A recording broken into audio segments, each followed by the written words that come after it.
The broadcast is now starting. All attendees are in listen-only mode. Welcome, everyone. My name is Randy Howell, Trader State of Mind, and I am delighted that you have shown up tonight and we're ready to have this conversation. But first, let's just make sure that you can hear me. If you can hear me in your question mark box, just simply type a Y, okay? And that way I'll know, and I'll know if somebody else. Thank you. Thank you, thank you, thank you. Okay, I know that I can be heard by at least one person. So what we're here to do is to look and say, you know something, what are the money beliefs that I have at the very core of my being that radiate into my performances and look like something else? But ultimately, we want to take a look at somehow what happens with money beliefs and how they impact trading in their various ways. Okay? And last thing is that I take questions after I finish my presentation. And yet at the same time, if you will, when you have questions, go ahead and type it in, okay? Just put it into the question box. And then what happens is we won't hit that awkward moment of going, okay, if any questions, and somebody has to think up of a question, stuff like that, and they have to get at me, and we have this awkward moment. Okay, if you would, I would appreciate that. Meanwhile, let's really get started at this, okay? I'm assuming this. I'm assuming that you know how to trade, okay? Trade in the sense if I have a methodology that if I could control myself would extract more capital out of the markets than I put back in. But my question to you is, you know something? What stops you from performing in the heat of the moment? Because you know, when it really comes down to it, we believe in a formula about success, and it says hard work plus persistence, I'm not going to give up no matter what, is equal to success. And what I would like to propose for you is this is a false belief. This is one of the most powerful false beliefs that plague traders trying to harness one of the most difficult things in the world to do. I mean, you have a brain designed for one thing, and you're asking it to do something alien, okay? And that's difficult enough. But then you start going, I bring in a false deception that hard work plus persistence equals success. And yet, most of the world, particularly America, is built on that. We're a country of immigrants, or at least we used to be, and people came here, including my ancestors. They wanted to have a chance. That's what they wanted. And they came here and says, if I work hard, if I'm really persistent, I'm going to be successful and generate a completely new life rather than the life they had where they came from. So I want you to look at that because I'm going to pop you with something here pretty soon about what are these beliefs and what in the world are beliefs? So let's take a look at this. The very first self-limiting belief is actually believing that emotion, brain, and mind, and spirituality, I might add, are separate. This is going to compromise your ability to perform in the heat of the moment because ultimately, when it comes down to it, what you're going to discover is those beliefs, okay, are rooted in your ability to have a sense of power. And the problem with that is this. A long time ago, in a place far, far away, before we were Homo sapiens, we were still in hominoid groups, but ultimately, our caveman ancestors did not know about money. But what they knew about was the power to survive. And when you are in a situation where you're actually in a trade and that thing's going against you, it's coming down to your hard stop, and you're just fidgeting and you're wondering, should I move that stop? Should I give it some room? Should I double down? Should I do all that? What you're actually doing is you are activating the caveman brain in you, and it is taking over your thinking brain. The belief is this, is that when you take a loss to that emotional brain, to that caveman brain, the belief is that you're about to be eaten by a saber-toothed tiger, and you're going to fight to your last breath. At the same time, you can also say, well, you know something, Randy, there's also this other in aggression is that, when we jump into trades, when we overtrade, we get all excited and do really dumb things and blow up stuff. What's on there? It is another belief about power and money. And all the beliefs we're going to be talking about are coming from these two deeply held caveman beliefs that take on different shades of gray as we move into trading. But understand this is that we hunted big game, much bigger than us. Foolishly, it's kind of like a woolly mammoth is 30 times the size of a man. And 8 of these guys would attack it, and they had to believe they were going to win. They had to believe that they were going to win and prevail. If they did, what happened is they got tremendous prestige beside the food. They also got ruling energy, and they also got first dibs on breeding to project their genes into the future. Out of that arose the alpha male, the one who overtrades. At the same time, on the other side, the one who is scared of the loss, that's the one that evolves into scarcity thinking. These are anywhere from 12,000 to 250, 300,000 years of programming into this. The truth, though, is this. You and I are very different than the rest of the animal kingdom. You're looking at a person self-designing herself. We are the animal that can reorganize our beliefs to produce completely different outcomes. We can take beliefs that are being held long time as limbic learnings from our caveman days, and we can convert them into probability thinking. That we can do. So the thing, though, is understand this, is that you think, well, yeah, of course the body and the mind are separate. Didn't Descartes prove that? He's the one that said, I think, therefore I am. And what we know today is I am, therefore I think. A completely different Descartes, as brilliant as the man was, had it turned around 180 degrees. So the deal is this. What I want you to see is that we come loaded with beliefs before money, and then as caveman evolved to have this thinking brain, money showed up, but the caveman never understood it. And you're seeing the evidence of that every time that you feel as though the trade's going against you and you're going to have to double down. You're going to have to do anything, but you can't take a loss because that loss is going to kill you. And to the aggression where, something, we're going to live in a delusion that we're going to conquer this and we're not going to be in danger. And people died, but at the same time, the rewards were so heavy that they would do it. But the thing is, we still have that ability of redesigning ourselves. So let's take a look. Let's take the next step. The next thing is we are told. Go back one. I'm sorry. You're right. No. You're right. Okay. So what we gotten out of this is that your notions of hard work, being rational, and adeptness at problem solving, these are assumptions that you bring to trading that have become beliefs. And that the truth, though, at the root of an emotion, and I tell you what, an emotion actually, in neurobiology, it would be defined as a biological action potential that manages the relationship between the organism, that would be the trader, and the environment, that would be the markets. Anytime that there is a change in status in the markets, there is automatically an emotion that fires. And it's a biological action potential. It's actually moving your biology. It's about action.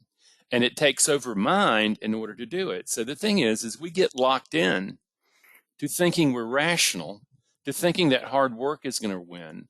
And we become imprisoned by that, when in fact, I cannot tell you how many people I know that the traders come in and they have worked hard. They have done everything that you could imagine. They're persistent. They are taking heavy losses. They're doing all this, and they know they're just right around the corner. And what they're really missing is that all their failures is telling them that the way they believe is producing a world that is never going to extract the capital out of the markets they're looking for. So you're going, wow. And then you go this. Go back one. There we go. The other thing is, how many people in here have been told, just leave your emotions at the door? The thing is, just stuff them, push them around. What happens is you can turn them off. And again, what we're hearing here is that emotions are their biological action potentials. It's not like you can just turn them off. The other thing is that we do not have emotions, okay? They have you. And what's amazing at the very end of that, you get it, is that, wait, you're telling me, and by the way, the feeling, when you feel an emotion, you are actually feeling the chemistry of that emotion in the body and the brain. It's revving up and it's about to take over and knock out the thinking brain and produce an emotional split-second reaction rather than a thought-out reaction that you want to be taking. So you've gotten that and you're going, ooh, this is really interesting. I've really got myself into something. Well, what I want you to do, let's take this thing, and we have a graph here, a graphic here, that's really talking about what it takes to produce successful trading. The first thing, no doubt about it, you have to have a trading system, a platform that works. It has to be able to respond. It has to be able to do things. But that's not enough. You've got to find a methodology. You've got to find a set of rules that allow you to manage the risk and reward so that you just don't blow up your capital. You know, it's kind of like there is a fairly new book out. It's called, Best Loser Wins. And it's really very true. The thing is what happens is you're going to be taking losses. And the problem is your brain is totally set up against that because it doesn't want to lose because it perceives losing as a loss of life. So you can see the dilemma. But you need this methodology to be able to have to basically have an edge, okay? And it's very common in my work is that as a person gets his head together, his psychology together, what he realizes is that the edge that he thought he had, he didn't really ever have. And then they have to go out and find and build how to produce an edge that now matches up with their psychology. So now we've gotten a trading system, and we've gotten an edge how we can actually extract more capital out of the markets than we leave. And then we go, okay, and there's that state of mind stuff. Okay? What I'm asking you to grasp is your trading psychology, the state of mind, are the beliefs about your power in the world being projected onto markets. And what the markets are telling you in no uncertain terms is how effective those current beliefs are to extract more capital out of the markets than you put back in. That's what the trading account can tell you if you're not living in fear of it. If you're, oh my God, there it is. Oh my God. And at the same time, if you're looking at it and going, what is the trading account telling me? It's telling me about the beliefs that I have about money and performance, who I am as a human being, are merging together and they're producing a kind of result. What I'm asking you to do is not hide from them. I'm asking you to turn toward that. As you get a better mind built for probability rather than the certainty of living the next moment, what you discover is your trading account health grows up. And finally, you come to the moment of where you're extracting more capital out of the markets than you're pushing back in. And remember, at the very bottom of this is the understanding that first, caveman doesn't understand money. It understands money as a power to survive. And at the very bottom, the two big beliefs that got developed by cavemen was about aggression, okay? Where, the thing is, you had to come to believe that you were going to win against all odds, against something 30, 40 times your size. And a lot of people died in those hunts, but at the same time is that reward was work. So you could get delusional. It's kind of like this. The military does not recruit 25-year-old people into their services. They recruit 16, 17-year-old kids who still think they have a bulletproof raincoat. You can begin to see why. So we're beginning to say, okay, the truth is this, at the very bottom of it, most people estimate, people who've been trading for a while and actually have come to that moment of where they actually are successful, where they're consistently profitable, put the number at 80% of trading is in the head. 80% of trading is mindset management, developing the mindset about basically your beliefs about money being projected onto the markets and finding out if they're effective. Okay, I want to tell you a little bit about beliefs of money. Okay, most people will have a belief, the alphas in particular believe that winning, making things happen, and making that money is going to make them matter. That's coming right out of caveman stuff. Others find that their net worth and their self-worth have been commingled, and they end up having to they can trade up into a moment of where they hit their sense of worth, and all of a sudden they'll start losing back down, or they'll say, if they start winning, they start saying, oh, this is too good to be true. Okay, you're beginning to see, oh, this is how they manifest, and how money and power get just commingled together, and it really messes up a perfectly good trading mind. So we're looking at that and going, I was going to tell you this, is that in my family, I grew up in a family that lost intergenerational wealth the generation before me. And everybody in the Macmillans, that's who I grew up as, and they wanted to get their money back. They felt like it had been cheated out and stuff like that, and they were going to have to get the money back. What I want you to see is how scarcity minded this is. I was not in the mode of looking how to invent the possibility of money. I was in the mode of getting the money back. It was there, it was scarce, I had to get it. And that thinking over time led to a lot of times where, the thing is if you have the pattern of needing to get the money back, you don't have the pattern of making money. I would build things up and they would crash back down, build things up, crash back down. It was only till I came to this moment of realizing, oh my God, this is scarcity thinking. And I started going, something, how do I create value so that people in a transaction will give me a value in money that is equal to the value that they're receiving. And out of that, the way that our business has grown shows that's a much more effective belief. It's a value, it's exchange of values, okay? And it's also how you make things happen rather than something you got to get back. That's the kind of stuff we're looking here. Most people that come into trading are going to believe, let's make some money today. And the truth is you don't have any power over whether you're not going to make money or not. Okay, so you're already starting in a position that is a very faulty belief. Because if you have money, you have mattering. If you have money, you have meaning. If you have money, you have worth. If you have money, you have adequacy. And if you don't make money, then you're a loser. Okay, that's the way of the game. And God forbid you're going to be a loser. Where I went to high school, I played football, and over our dressing room was this big saying, winners never lose and losers never win. Now, it just so happens that that team never won. They kept talking about being tough and stuff like that. And then a new management came in that had a different orientation to football and what stuff like that. And suddenly, first thing that coaching staff did is get rid of that saying. So you're beginning to see, wow, this is really about how I believe about money. Now, do you really believe that you're going to make money? Do you believe that you're going to hit the pot of gold?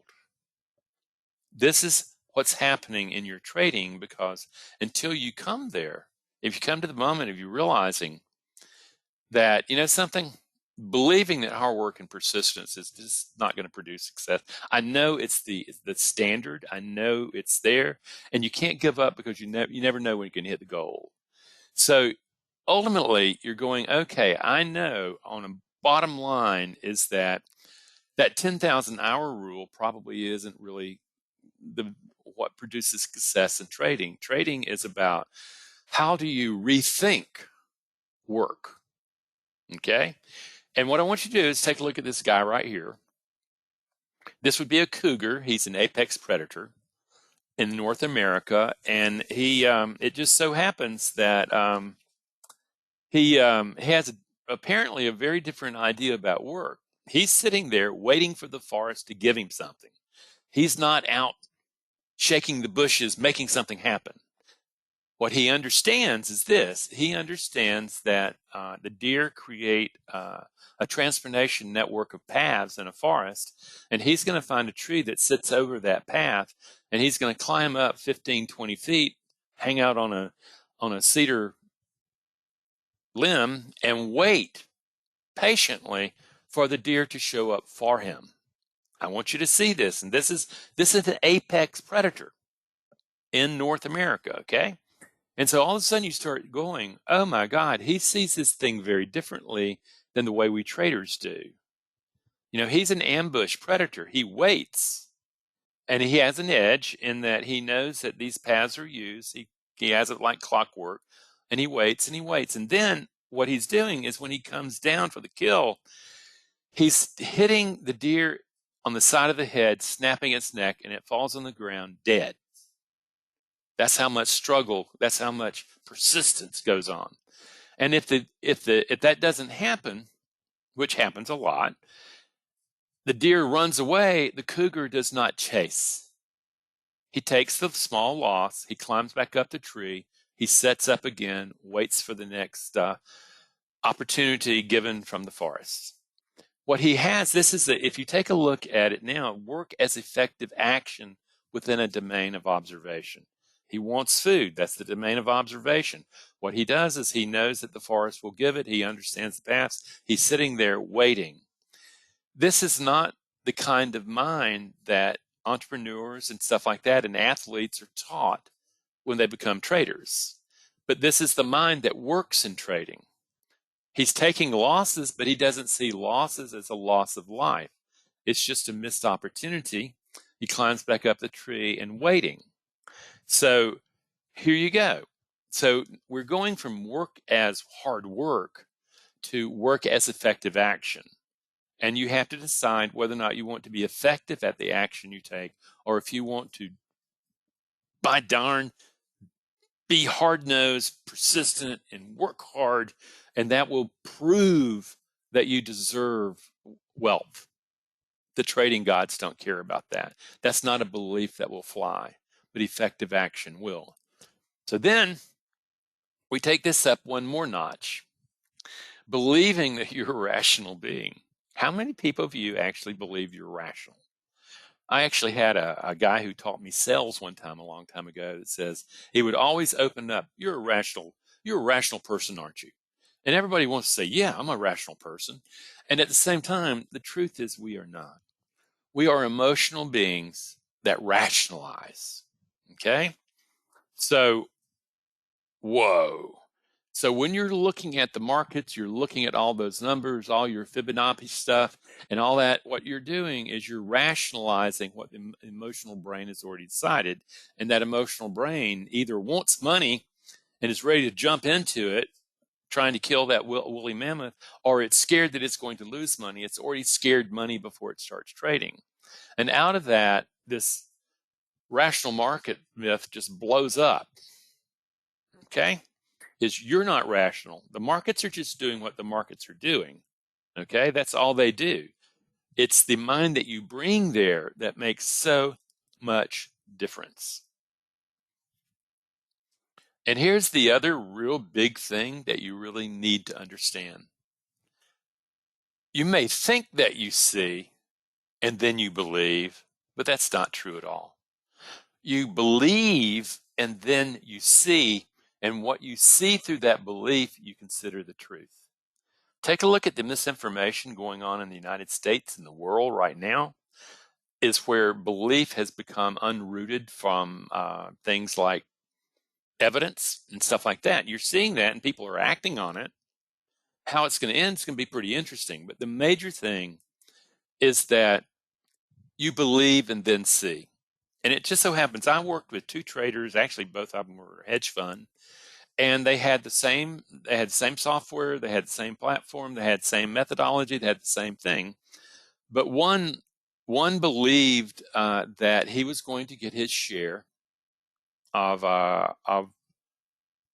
whatever the forest had to offer, and he developed a mind that would wait and take advantage of that. The other one wanted to make things happen so he could make money and move on.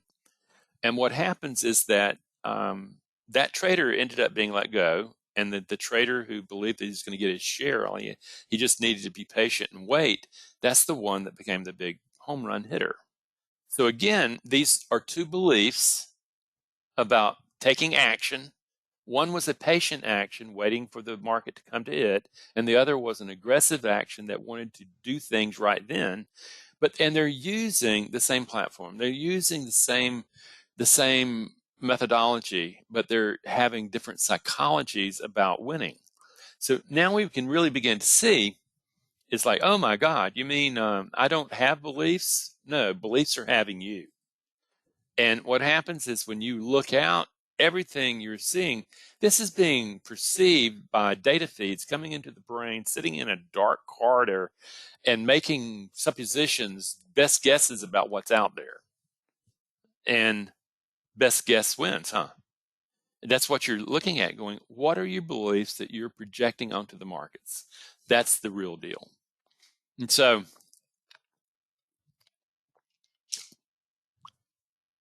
now think about this. Take a look at this. What do you think this guy at the foul line's believing? Because ultimately, success is about the mindset you bring into that moment.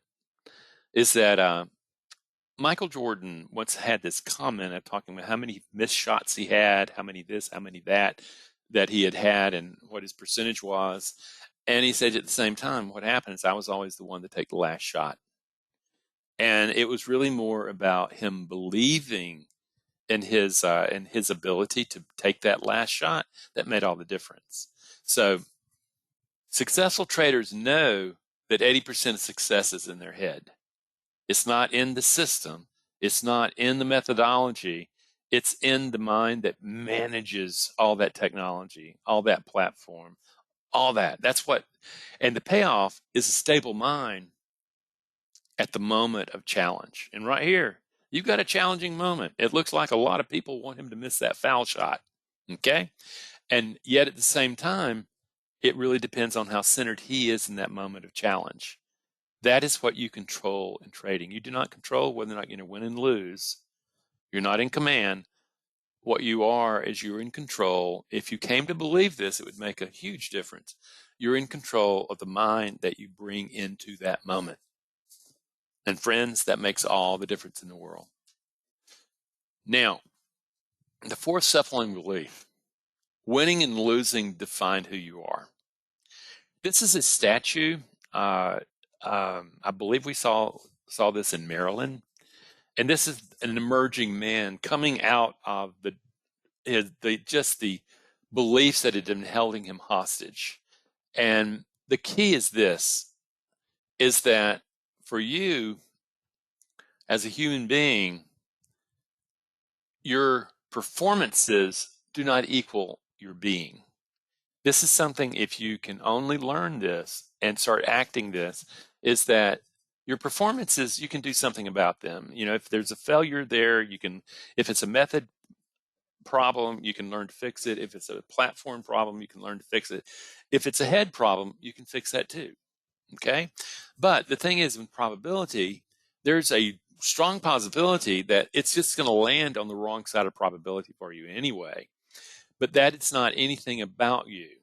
That is your competence to work and work with probability. On the other side is your potential as a human being, your inherent worth as a being. That is never being touched. And I'm going to be saying a little bit more about that, but what I'm asking you to recognize, this is really more about awakening, waking up, and seeing the trading world very differently than the way you've been locked in. And it's just not you, it's the whole world, and it's been since time began. Okay? And trading is going to force the issue. It does not work on the same logic that everyday reality works on. In everyday reality, it doesn't even it looks like you're in control until you're not, when a black swan sweeps in. But in trading, you know you're not in control. And if you're not in control, you know what you're really saying is, I can't control my destiny. If I lose, I'm losing my destiny. I lose my life. And so it's the vicious circle that's going on.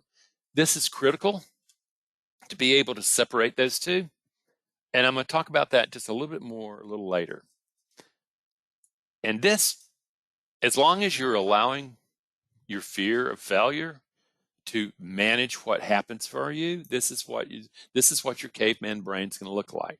It's going to every time that trade goes against you, every time that you exuberantly jump to a trade only got blown up, you're going to hear that inner critic living within you, and it's going to eat you alive. That's going to be the fear. And rational thinking is simply hijacked in the heat of moments like this. This is what you have to retrain, okay? Because if you don't, you're going to continue hooked in the same place. So, and this is the biggest thing, is that it's just like that thing that I talked about where I played football, is that, winners never lose, losers never fail. The truth is that without failure, the brain doesn't learn. It really depends on if you believe you're worthy enough that when you take a failure, say it's a loss where you screwed up from a method or a psychological place, and all of a sudden you're looking up and what happens is, instead of beating yourself up, what you're doing is you're having compassion. You're addressing yourself with compassion because you believe that at an inherent level that you're worth shaping, you're worth changing beliefs, and that the truth is you're developing a skill. You're not talking about your competence as a human being. This is absolutely the way it works, because when you take a failure, what you're doing is the brain says, "Oh my God, how do I fix this?" And it will work until it finds a solution. It locks it in. So the deal is, if you beat yourself up, my question is very simple: has it helped you? Not in trading. Okay. At the same time, if you were to recognize that what you're doing is the failure is opening an opportunity for you to change the beliefs that you're projecting. Because ultimately, when you're projecting your beliefs, I must win to matter, to have power, to have worth, then what happens is you're putting the trading gods in charge, where you're not in control of whether or not you win or not. And so your self-esteem is going to go up and down, up and down. What if you came to believe that there was inherent worth within you that you're trying to dig to find out, and that it's going to be there anyway, but you approach the failure with compassion, not acrimony. So you may be asking, well, what really is an emotion? Okay, we've gotten to the thing where it's a biological action potential, but what actually are the components of an emotion? It starts with arousal. Now, you would know by that if you tomorrow morning, when you've turned everything on and you're looking, and if you started noticing you've had some stuff going on, some stuff heating up and stuff like that, you're going to notice there's tension in your eyes, tension in your jaw, tension in your neck, tension in your back, your gut, your legs, all those things. That's arousal. The body is cranking up. The emotion has already triggered. Okay? And what happens is that the feeling is the chemistry of the emotion in the body getting ready to take over your mind. Now, so we've gotten arousal and we've gotten feeling. Motivation. Motivation is what the emotion is telling you to do: attack, avoid, approach. What we're trying to do is convert attack and avoid motivations and move them into approach, where you have a calm mind engaging the uncertainty. And also the meaning. That's the belief that lies at the very bottom of that emotion about your ability to manage the uncertainty of the challenges of living. Okay? And this is where beliefs become about money. Money tells you that you're safe. You're a big dude. You've got everything together. And at the same time is that people who make money in trading and do not understand money better, the making of the money makes them start feeling good. They start getting euphoric, and they start blowing it up and giving it all back and way much more. Or they have a belief that they're really not worth it, and they get to a particular moment and say, "Oh, this is too good to be true. Something bad's got to happen." And then all of a sudden they open the door for something bad happening. They're setting themselves up. They start having scared money, and they manifest that reality. And the last thing is temperament. That's something that I don't do, except if If I'm working with a person that I find out is bipolar, I'm asking them probably not better not to trade. That's not a genetic predisposition you want to take. But this is the components of an emotion that have everything to do with you being able to execute a particular emotional cocktail that gives rise to the mind that can engage in a powerful way the uncertainties and challenges of living. So the key is what you really have to understand. The brain and the mind are on self-preservation. And what you'll discover if you just tune in to listening to your brain, it's really a negative assessment machine. And it also just doesn't distinguish uncertainty from fear. And it organizes to avoid uncertainty. You know, it's like, I'm going to make some money. I'm going to win today. I'm going to be a winner today. And again, you don't control whether or not you win or lose. You control the mind that you bring into the moment. Unfortunately, your brain's organizing you to avoid the uncertainty. And it starts these self-fulfilling patterns that go on automatic. And before you know it, the patterns are triggering and you don't even know it's happening. This is mindless trading. And you end up trading from avoidance or greed rather than the calm impartiality that you need to. And what does this actually look like? Here, what I want to give you is a process. You're in a particular emotional state. That actually creates the mind. And it creates the perceptual map. And that's where the actions you take. And it's the reality that you produce, the profits and losses. You have an edge. And if the emotional state's not right, if the mind's not right, if the perceptual map's not right, the actions you take are going to produce the possibility, the probability of the exact opposite of what you lean. So, and if you understand, leaving emotions at the door is not an option. You've got to learn to build the mind that allows you to win. And the very first thing you're going to have to change, you're going to have to acknowledge this right here, is that just because you're a Homo sapiens and you're looking back at all these other reiterations of our humanoid moving into where you are, caveman is about survival. Trading is about probability. Your emotional brain is also known as mammalian brain. You're going to carry it with you, and it just so happens it doesn't speak your language. You're going to have to learn the language of emotions so that you can actually build a new relationship between the thinking brain and the emotional brain. Okay? That is the prime thing you're going to have to do. And otherwise, what you're going to also have to do, that fifth one is you're going to have to start accepting that you're going to have to adapt. Your failure is showing you that you have to adapt instead of staying stuck in this thing of this. Did you read my paper on confirmation bias? Yes, but it only proved what I already knew. What happens is you're looking for something different. You're looking at failure as an opportunity to adapt yourself, not hide from yourself. That is the big deal. The other thing that's really vitally important is this, is that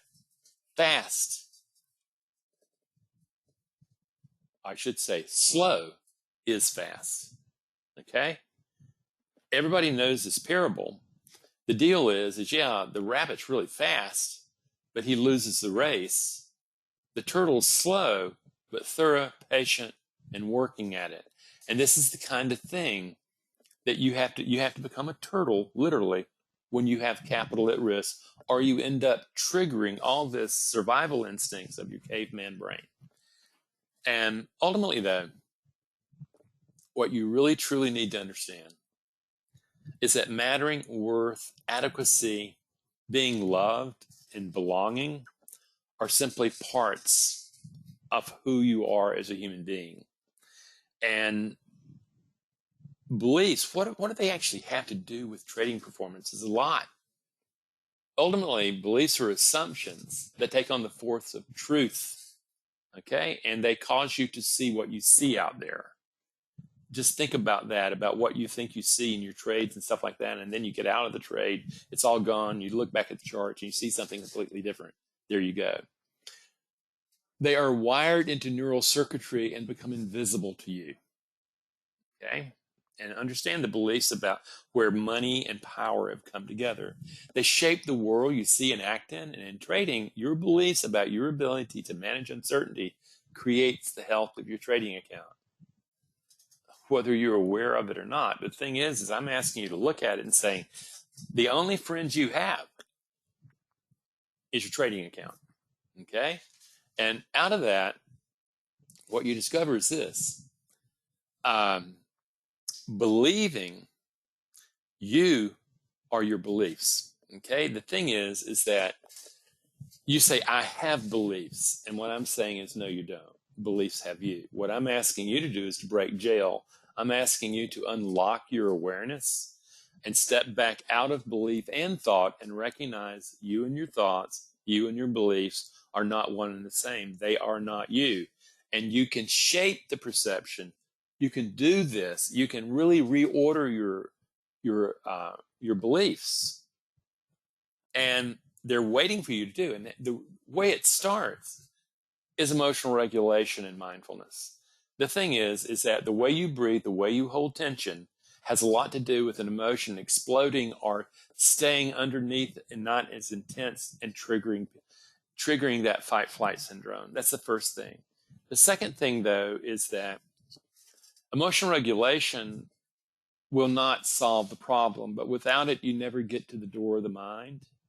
And ultimately, at the level of mind, what happens is that you're going, something I know that I can separate the historical mind from my trading mind, and I can finally have a tool where I can look and I can see. And that is the place that we really, really, really want to be. Go back one, please. There we go. So we've gotten to this place, and here's the deal. You can reconstruct the beliefs that basically you project onto the markets, and you can examine them about the way they're killing your opportunity to be what trading can really give you. And the deal is this, is that in my work, I perceive the brain as a community of rival emotional programs who are highly competitive with one another, duke it out for control of creating the self. Whether or not it's a scared mind, whether or not it's an open mind, that is the emotional programs duking it out, creating a self. Also, the big thing is when that brain produces mind, suddenly those emotional programs are given voice. And I call that the committee of the mind, the ruling committee of the mind. And ultimately, you will have to reorganize the committee of the mind for trading. It's a very different construction than what you would have in the outside world. And the first thing is when you first wake up to this kind of new world is you find out there's a mutiny going on. Is that what I would call your inner critic or orphan are in control of the boat, and you're being put on the plank, but the boat's already sinking. So what you're doing is saying, I need to be able to reorganize the ruling committee, the emotional programs that are in charge of creating the mind that I bring to trading. And the way that we do that is we merge emotional intelligence with Jungian archetypes. We consider archetypes to be emotional programs. And the very first thing, living within you as potential, is the courage of a warrior. Be able to turn toward your fears, not to conquer them, but to master them. In you is also living the discipline of a ruler. It's interesting. I was in China a number of years ago, and I changed that photograph from George Washington to Mao Zedong. And what happened is I was told not to ever mention his name. So interesting. At the same time, you need the discipline, the ability to maintain order. And it's sitting as potential. And you also need the self-compassion of a caregiver to soothe yourself, to calm yourself, to be patient. When you have those three emotional programs doing their job, the impartiality of a sage is able to show up and trade your rules, trade your edge. Friends, that's the way you do it. Is at the very center of this, though, is inherent worth. You discover that you as a human being are inherently worthy, and you can discover that through evolution and the rise of the small group where everybody mattered to the survival of the group, to where it's spiritual in nature and you're looking and finding what I would hope to be a loving creator of the world. So you're getting this stuff and you're realizing, oh, I can learn how to pull this up and make it normal. And it is when I engage, when I get the inherent worth, which means I know my beliefs at a ground level is I am worthy of love. I am worthy of success. I am worthy of all this. And the truth is that money no longer becomes a measure of my success. Money is just simply a tool that you build with. Okay? So you get that and you go, okay. So there's a process that I teach, and here's that process. It starts at stage 1, is that you learn emotional regulation. You learn that you can actually control a lot of this, scared money thinking, where you're captivated and you can't move. And this impulsiveness, you learn to regulate that. Second stage is you learn mindfulness, where you discover that you and your thoughts are not the same, and that you can actually become an observer of them and not fuse to them and act out. The third thing is you discover that there's an internal dialogue that is centered in something that I call the inner critic. That is what criticizes you, judges you, and just eggs you on to do dumb, stupid things. And an orphan who has a fearful or an impulsive nature. And you're beginning, oh my God, they've been running the show for I don't know how long. I need to be able to rearrange this committee. And at the fourth stage is you're learning to actually develop the peak performance elements. You are recognizing that there is a trading mind and you have these different component parts that they can rise up and provide the emotional support to create a mind that can do probability work. In the fifth stage is you begin to reorganize that trading mind. You actually say, something, not only do I notice that they're there, that I have a ruler, that I have a warrior, that I have a caregiver, that I have a sage, but I can reorganize that mind. So that is what triggers when I'm facing uncertainty. Completely different set of beliefs. It's rooted in that inherent worth of I'm worthy. Okay? So the real question for me is that you're going to have a committee of the mind whether or not you like it or not. Right now we're showing an empty governing room. You're going to populate that, and you can start looking at them tomorrow about who is actually running the show. And if you're going to be a consistently profitable trader, you're needing the emotional programs of discipline, ruler, courage, warrior, patience, caregiver, impartiality, sage, rather than fear, organizing the mind that you bring out to engage the uncertainty of living. And that's exactly what we do. So ultimately, my view is this. Where most people are that I meet, they're on the left side over here, the mind you bring to trading. It's aggression or fear-based, and it's kind of mindless. You're blind to the internal dialogue. You don't understand why all this stuff keeps happening to you. And ultimately, you become unaware of other potentials. And the inner critic is the source of your self-limiting beliefs, and the adapted voice is just simply reacting. And most people do that for 2 to 4 years before they realize, I need to do something. But as you develop a mind ready for this stuff, you really are in command of the internal dialogue of who shows up, about what are you going to do engaging these challenges. And at the very depth of it, your beliefs are rooted in the inherent value of you as a human being. It's not the money that you make. Money is a byproduct of you performing well. And all of a sudden you realize is, okay, instead of the inner critic and adapted voice running the show, what you have is you have a ruler managing a committee, and you've got a sage, you've got the passion, you've also got the patience to be able to sit around like that cougar, and you've got the warrior that will protect you from the inner critic. Friends, this is what we teach, okay? And the deal is, it's not hard. Conceptually, it wakes people up. But the deal is this, is that if this is the first time you've ever heard about me, I encourage you to go to my YouTube site, just watch a lot of the free videos, kind of get an idea of where I'm coming from an emotional intelligence perspective. And then you get some of the free stuff. You get a free book, there's articles, there's all that stuff. And then if you really want to go further, you can buy my book, Mindful Trading. And then all of a sudden, it really comes down to the where you're going to trade, though. What am I going to do? Am I going to really work and develop my mind for trading, or whether or not I'm just going to stay? I'm going to stay really persistent, and I'm going to work hard and keep my nose down to the grindstone.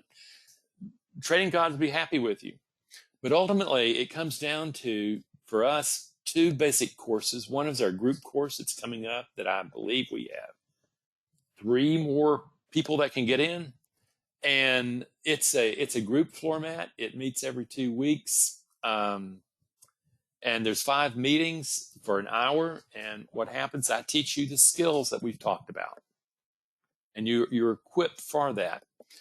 And it's a great course. It's what a lot of people see as a really great value.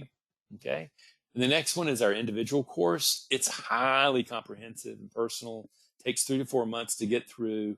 And ultimately, I'm guiding you through, we have a personal relationship where we're working together to be able to work through the skill sets you need and to be able to do the deeper inner work necessary to free yourself from these hardened emotional beliefs.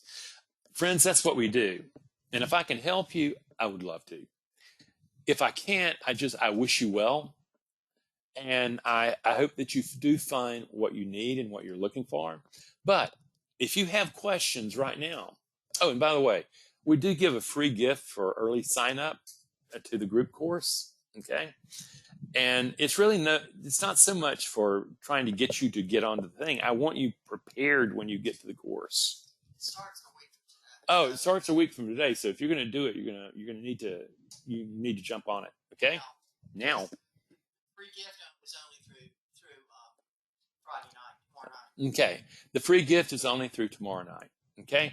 So at any rate, I'm wishing you well. And if you have questions, this would be a good time. And it would be great if somebody had left a question or two. Look at that. Are you a person of faith? If so, has believing in Jesus helped your trading? Well, I'll put it to you this way. I am a born-again Christian who has a very different view than a fundamental or a very highly conservative Christian. I look at Jesus as Yeshua, and I look at him as my great teacher who I would never have been able to get to where I am. So yes, I am a person of faith. And I also recognize that there are many different paths to the top of the mountain. The view from the top is the same. I work with Hindus. I work with Muslims. I work with all sorts of folks, including Christians and non-Christians and atheists, and I accept them all. Okay? Does it matter if I view losses as bad and winners as good? Or should I neither good nor bad? What happens is, the way I frame this, Mike, is losing means you only landed on the wrong side of probability relative to you. And even more important, winning is only landing on the right side of probability relative to you. Winning, believe it or not, becomes a lot more dangerous than losing, because winning, you actually produce overconfidence and stuff like that, and you overtrade and you blow up not just an account, but you do a lot of really horrible things. So the deal is that I would add one extra. No, this is another. Oh, I'm sorry. Here's Mike. Does it matter if I view losses as bad and winners as good, or should I view them as neither good nor bad? Their outcomes is what they are. Just part of the process. Yes, it is part of the process. The thing is, you hold a process. That's where your edge is, and you follow your process. And the truth is that the trades fall where they might.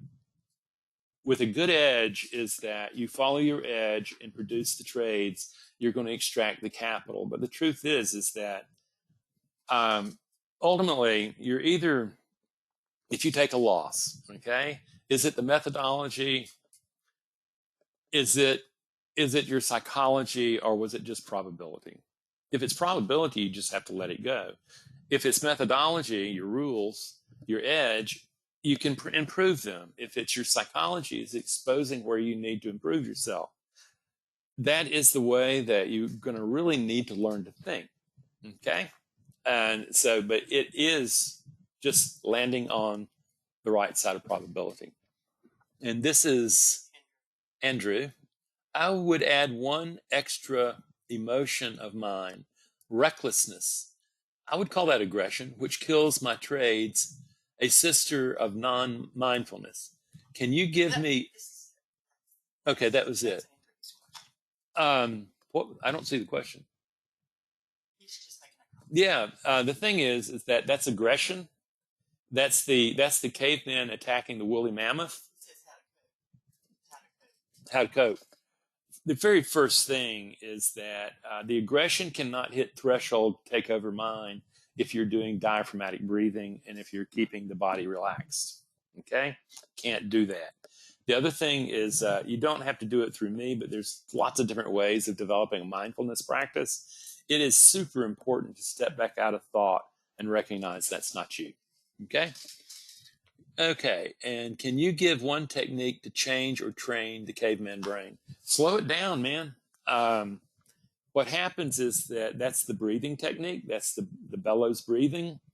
And what I would encourage you to do is take your phone or a mirror and get a feed on yourself and watch the tension on your face and calm down. The other thing that I would also do, and that would be calming down, is diaphragmatic breathing and muscle relaxation, is that when caveman gets bent out of shape, instead of trying to run from him or beat him up, I would encourage you to soothe him, to calm him down. It's very interesting. I actually have a pillow in my office that was from when I had a heart transplant. And it's a pillow given to you that you hug yourself very hard when you cough or when you laugh, because when your sternum's been cut, coughing is really painful. Okay. And the key is that in holding that, you're actually hugging yourself. And I actually now have this pillow that I will hug myself 4 or 5 times a day. But if caveman's just in a riot, what you're doing is you're finding some way of soothing. You can also use like a stuffed animal or a cat or an animal or a pet to soothe by the actual stroking. That would be a start. Okay, let's. Okay, okay. The blue box. Oh my gosh, that's a lot of words. Your approach really resonates with me, Randy. I'll reach out soon. I'm very in touch with my dreams and their messages, and your mention of Jungian archetypes really got me interested. I'm ready, right? I'm already into meditation and breath work, but need help with the focus, direction, strategy to transform my trading. Question: how confident are you in transforming bad beliefs as long as someone's committed? Oh, fully. Right now, if I went over to my files, I could pull up a chunk of people who pay me $4,500 and never show up. I have a bunch of people that drop out about the 5th or 6th level because they discovered that they're actually going to have to work, like heavy emotional lifting. They're going to have to work through some process. Yeah, I mean, the work of change. And I also work with people who are incredibly brave, who had horrible things happen to them and have their own PTSD type symptomology that work their cans off and end up mastering all of that. So I'm comfortable. If you do the work, you cannot help but come out very different. Okay. I ask because I know for a fact that I have issues around a lack of money from my childhood. Yeah, everybody's going to have something. They're going to have money stuff. And also fear of failure from a super aggressive father. I can tell you this is that I don't have a business if it weren't for a bunch of guys in their 40s, 50s, 60s, and 70s that are still working with the daddy wound. Okay. And boys desperately want the attention, the approval of dad. And what happens is a lot of dads just do a lousy job of parenting. And they don't teach their boys to become the powerful men they could become. I know that certainly happened in my family. And I certainly know that Doris and I corrected that problem with our children. Okay. So, but yeah, that's normal stuff.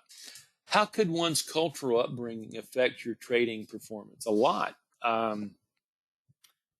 Is that I'll give you an example. I work with a Chinese American who, when he said, Randy, growing up in a Chinese neighborhood, all the kids are being yelled and screamed at.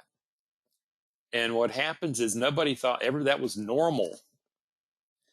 And, you know, what happens, he grows up, he gets married and finds out that he's got a yeller screamer as a wife. He's reproducing family systems work.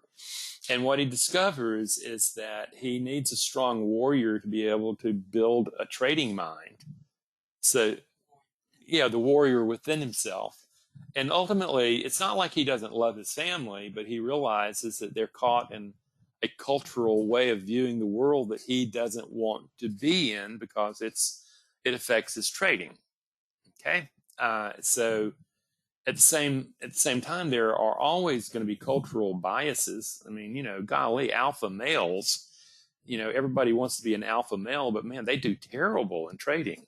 Okay, and if you ever get around them, you know, the thing is they run companies, they do stuff like that, and they want to be boss. And the truth is you have to give all that up. So that's a cultural bias, not just in the U.S., but most of the world. But yeah, there's slight biases. Yeah, a guy that we work a lot with, Andrew Aziz of Bear Bull Traders, he's one of the better traders in the world today. And he's a risk taker. His work is not the faint of heart. He has an organization that teaches a much more thing, but he's Iranian. Okay. And he had moving from Iran to British Columbia was a big jump for him. Okay. So the culture part is going to be there. My work is really rooted in emotional intelligence, and what I understand is everybody is going to have to reorganize their brain for a mind that can trade in probabilities. It's not just culture. It's not just culture at all. Okay, this is from Kurt. When mindful breathing, as I exhale, I feel like I can't get enough oxygen. Is there any course on mindful breathing? Well, you know, I teach it. Yeah, guided meditation. I actually have a guided meditation in the retail, and that's like $20 that teaches that process. The deal is when you're breathing diaphragmatically, you get around a lot of the yoga practices, and they are doing fairly extreme versions of this stuff where you've got the point where, like you're saying, you did that. Hold on, I lost my. Can you please repeat the question? No, I'm sorry. Yeah. Mindful breathing. The mindful breathing. I would want you to come to a moment of recognizing that you need to go back in. You should never feel as you haven't not got enough air. Okay, if you're doing that, most likely you're exhaling too much. Mine is a very simple 1, 2, 3, 4, both in and out. I'm not looking for maximization of the yoga pranayama. I'm looking for maximization of the ability of altering an emotion. Okay. Here's Tiffany. I meditate regularly to prepare myself for the charts and have some great days, even weeks. I will feel like I'm in a flow state and then tilt hard in spite of my morning meditation. After evaluating my regimen, I did realize I start consuming a little caffeine lately. Do you believe that that can trigger a fight-flight response in some? I think what you really need to be looking at, it sounds like you're sabotaging. And the sabotage comes when you start putting together good days, good weeks, good months, is that you start feeling, what happens is you end up starting to feel confident. You start feeling good about, hey, man, look, I'm making money. Look at me. And that is the kiss of death. Okay? The other thing that happens with sabotage, because you get euphoric, and euphoric has you thinking the good times are going to roll on forever. The other thing about sabotage is that a lot of times when people start doing well, they have a really it's really a scarcity mentality about, oh my God, something's got to happen to right this good. And so that usually flows from there. A little caffeine. In a perfect world, a trader wouldn't use caffeine. But the thing is, if you happen to grow up in the United States of America, part of cranking up in the morning is having a cup or two of Joe. And I recognize that that's just going to happen. I do it myself. But the thing is that if you over-caffeinate yourself, you're putting speed into your body, and the speed is also going to crash you at some moment in time, and you just can't keep on doing caffeine. So you may look at that as a possibility, but I'm getting that you're pretty much in control of the body in that area. I would look at the two seminal ways that sabotage is created and say, I started feeling good. That's the typical case. And the other is that you hit this threshold of how much money you're worth. And then what happens is you actually think you're going to fall back down. And that's usually family systems, money beliefs that are transfused into you from your family system. But that's where I would guess. Okay. Well, folks, that's it. I so appreciate your time. Tell them this will be on your website tomorrow recording. Yeah. And tomorrow sometime, earlier rather than later, this will be on the website and will be on my YouTube channel. I don't know. Yeah. And the thing is that, I've got 87,000 viewers on my YouTube stuff.